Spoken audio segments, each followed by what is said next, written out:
Mimi naitwa Restituta. Kwa hiyo Dolly Restituta. Origin yangu ni Msandawe. Nyumbani ni Dodoma. Wazazi wangu wote wamefariki. Kwa hiyo kwenye hustling zangu nimejifunza kuwa mvumilivu.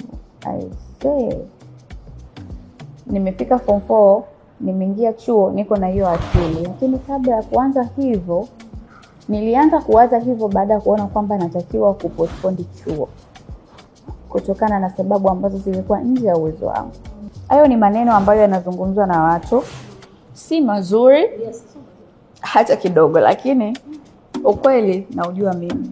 Ninacho try kukizungumza na kizungumza kwa yule ambaye atataka kukichukua, basi atakichukua kimsaidie.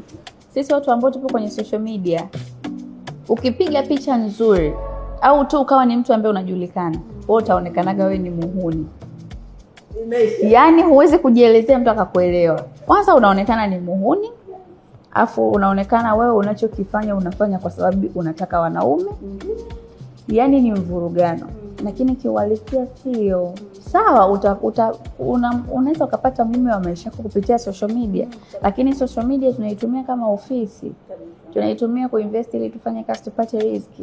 Maisha ninayoyaishi sasa hivi, ningekuwa najua muda mrefu, ningekuwa mbali sana. Yaani ningekuwa ni mtu mwenye furaha ever. Nishaumizwa sana. Mimi sio AI kwamba niko perfect 100%. Mimi ni binadamu, nakosea. Kuna makosa ya kusameheana, lakini kuna makosa yakivuka mipaka inakuwa ni red flag ambayo Mwenyezi Mungu kaamua kukuonyesha kwamba you live your life. Mimi sidhani kama na energy ya kuzungumzia chochote.